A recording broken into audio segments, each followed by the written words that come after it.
로마서 8장 13절을 한번 보겠습니다. 너희가 육신대로 살면 반드시 죽을 것이로되 영으로서 몸의 행실을 죽이면 살리니 무릇 하나님의 영으로 인도함을 받는 사람은 곧 하나님의 아들이라. 여러분 여기를 그대로 놔두시고요. 그리고 갈라디아서 5장 17절을 보시기 바랍니다. 육체의 소욕은 성령을 거스르고 성령은 육체를 거스르나니 이 둘이 서로 대적함으로 너희가 원하는 것을 하지 못하게 하려 함이니라. 너희가 만일 성령의 인도하시는 바가 되면 율법 아래 있지 아니하리라. 여러분 무엇을 발견하셨나요? 로마서 8장 14절에도 무릇 하나님의 영으로 인도함을 받는 거에 대해서 말씀하셨고, 갈라디아서 5장 18절에도 만일 너희가 성령의 인도하시는 바가 되면 성령의 인도하심에 대해서 말씀하셨습니다. 어떻게 하는 것이 성령의 인도함을 받는 것이라고 지금 똑같이 말하고 있습니다. 여러분 로마서 8장 13절에 너희가 육신대로 살면 죽을 것이로되 영으로서 몸의 행실을 죽이면 살리니, 그 다음에 성령의 인도함을 받는 것에 대해서 말씀하십니다. 영으로서 몸의 행실을 죽이는 것이 바로 성령의 인도함을 받는 것입니다. 갈라디아서 5장 18절에도 만일 성령의 인도하시는 바가 되면, 아무나 인도함 받는 게 아니란 얘기예요. 만일 너희가 성령의 인도하시는 바가 되면이라고 했어요. 누가 성령의 인도함을 받는다고요? 마찬가지로 그 앞에 절을 보시면 됩니다. 육체의 소욕은 성령을 거스르고 성령은 육체를 거스르나니 이 둘이 서로 대적함으로 너희가 원하는 것을 하지 못하게 하려 함이라. 우리가 원하는 육체의 일을 꺾어버리고 내 육체의 욕망과 정욕을 내가 눌러버리고 십자가에 못 박는 것이 바로 성령의 인도함을 계속해서 받게 되는 것입니다. 이 둘이 로마서에서 나온 이 구절과 갈라디아에서 나온 이 구절, 성령의 인도함 받는 것은 육체의 일을 죽이는 것이라고 말한 다음에 성령의 인도함을 받는 자가 된다면 라고 말한 것은 우연이 아닙니다. 아무나 성령의 인도함을 받을 수가 없어요. 많은 사람들이 성령의 인도함을 받기를 원하고 성령의 음성을 따라 행하려고 하지만 육신의 욕망과 자기 육신의 소리, 정욕을 죽이지 않고 아는 채로 성령의 인도를 구하고 있습니다. 성령의 인도함을 받는 것은 바로 이것이니 우리의 육체의 일을 성령으로서 죽이는 것입니다. 이것이 성령의 인도함을 받는 것입니다. 뒤집어서 얘기하면 성령의 인도함을 받고 싶어도, 성령이 우리를 인도해주고 싶어도 우리를 인도해 주실 수 없는 것은 성령의 인도함과 항상 반대되게 나를 다른 방향으로 끌고 가는 것이 바로 나의 육체의 정욕인 것입니다. 하나님께서 우리를 인도하지 않으신 것이 아니라, 성령께서 나를 잘 인도하지 않으신 것이 아니라, 주님 내가 그때 주님 왜 나를 인도하지 않으신 건가요? 왜 내버려 두신 건가요? 우리가 물을 수 있지만 하나님께서 우리를 인도하지 않으신 것이 아니라 우리의 욕망과 정욕이 하나님의 인도함을 막아버린 것입니다. 왜냐하면 우리가 정욕과 우리가 욕망이 있는 채로 아무리 기도해도 성령의 음성보다는 내 육신이 살아있을 때는 어떤 응답에 더 가깝게 들리냐면 마귀가 주는 소리에 더 잘 들리고 내 육신의 욕망의 소리에 응답을 더 잘 받게 되기 때문입니다. A와 B가 있는데 이 둘 중에 하나님은 어떤 것입니까? 라고 묻는 거라 할지라도 내 욕망에선, 내 정욕에서는 절대로 B는 할 수 없는 것이고 A였으면 좋겠다고 하는 사람은 어떻게 해서든지 응답을 A로 받을 때까지 기도합니다. B로 응답을 받으면 일어나지 않아요. 금식이라도 해서라도, 더 오래 기도해서라도 A라는 확신이 올 때까지 오래 기도합니다. 진짜예요. 제가 그랬습니다. 그래서 이제는 성령의 인도함을 받는 법이 예전보다는 훨씬 쉬워요. 내 양은 내 음성을 알고 그들은 내 음성을 듣고 나를 따른다 그랬어요. 이렇게 당연하고 이렇게 쉬운 것이 우리 신앙생활에 왜 이렇게 이게 주님의 음성 한번 듣기가 왜 이렇게 어려운 것이 되어버렸습니까? 우리의 정욕을 십자가에 못 박지 않았기 때문인 줄로 믿습니다. 그래서 아까 갈라디아서 5장 17절 18절에서 너희가 만일 성령의 인도하시는 바가 되면 율법 아래 있지 아니하리라.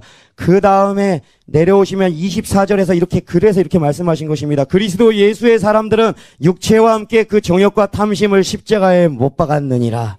이렇게 십자가에 못 박는 것이 바로 성령의 인도함을 받는, 성령을 따라 사는 삶이라고 말씀드렸습니다.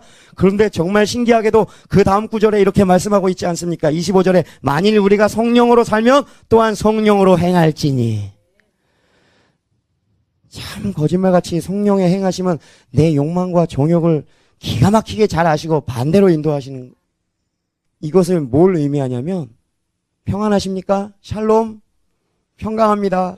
행복합니다. 라고 말은 하지만 내 육신의 정욕을 꺾어버리고 여기 성경에 말씀하신 것처럼 예수의 사람들은 육체와 함께 정욕을 탐심을 십자가에 못 박지 않은 사람은 평안할 수가 없습니다.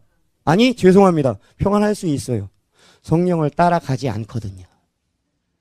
정과 욕심을 십자가에 못 박지 않고 이것을 따라서 살고 이거 하고 싶은 대로 살고 내 마음에 떠오르는 정욕대로 살고 있는데 평안하다는 얘기는 성령의 음성이 있다는 얘기 없다는 얘기 없습니다.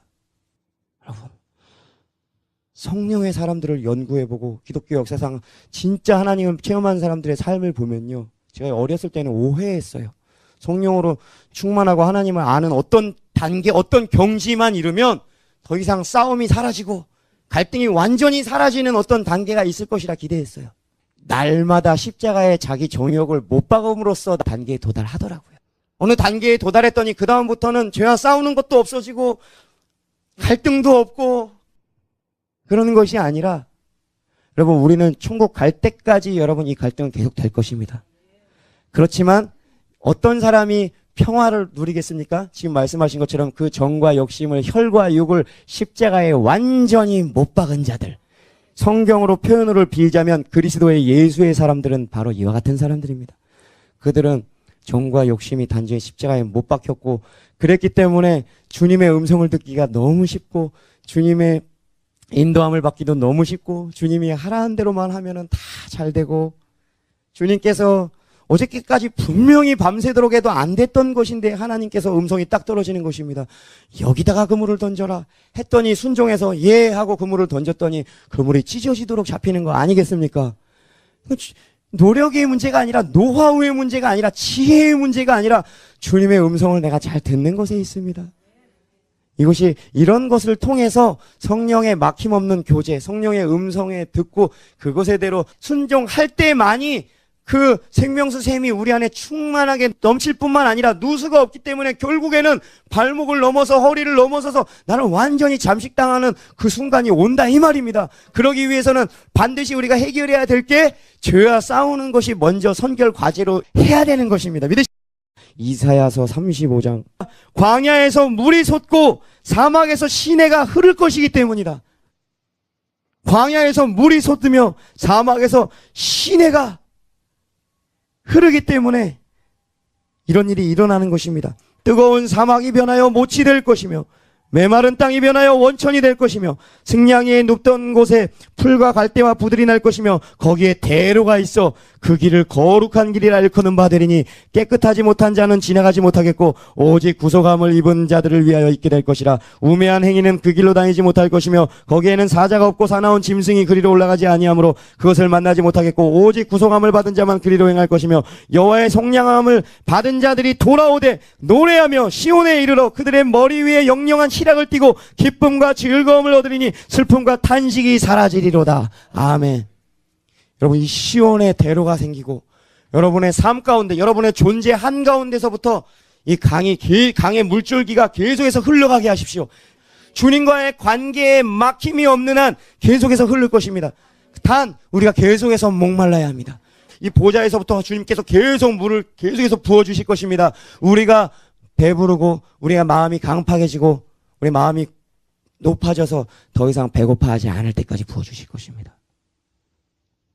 지금까지 여러분이 맛보지 못했던, 겪어보지 못했고 마시지 못했던 이 능력의, 이 하나님의 강을 우리가 체험하려면 정말 초자연적인 목마름이 우리에게 따라야 합니다. 자다가 일어나서도 주님을 갈망하고,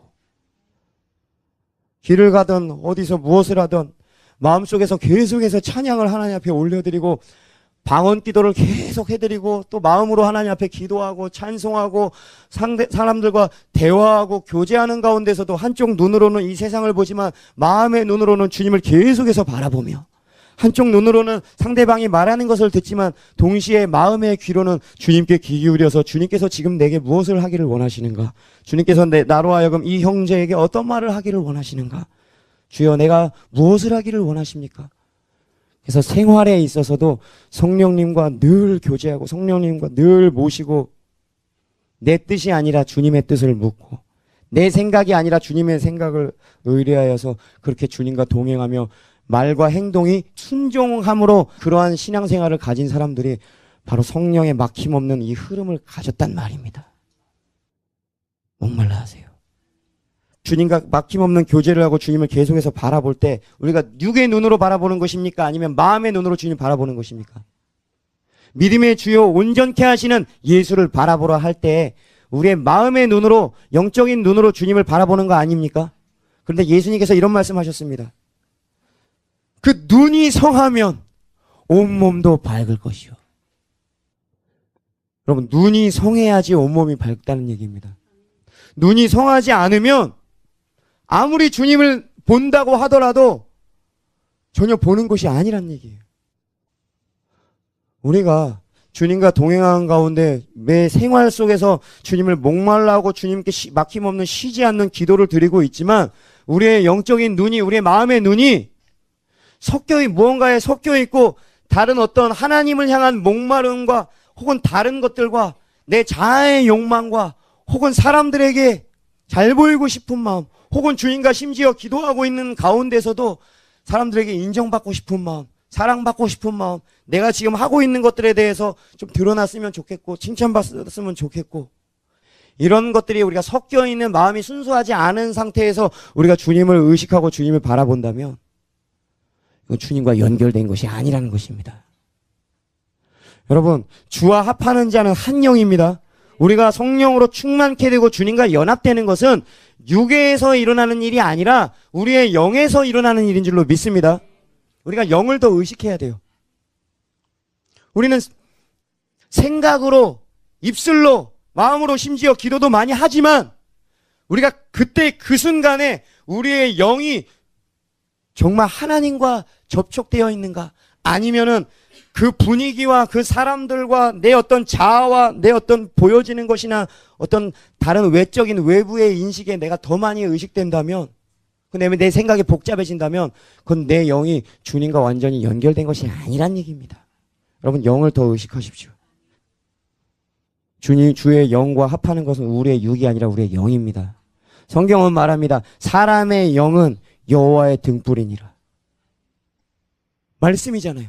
근데 이것을 어디다 두셨대요? 사람의 영이 여호와의 등불이니라. 이 말은 곧 우리의 영에다가 하나님의 이 빛을 두고서 우리를 인도하신다는 얘기입니다. 예수님께서 말씀하셨어요. 눈이 어두우면 온몸도 어두워진다. 이 말이에요.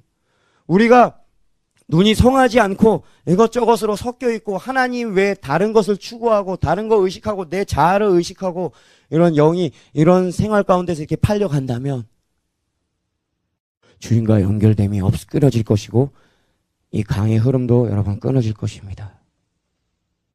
사람의 영이 여호와의 등불이니라. 그럼 여호와의 등불을 우리의 영에 두셨기 때문에 우리의 영이 밝아야 됩니다.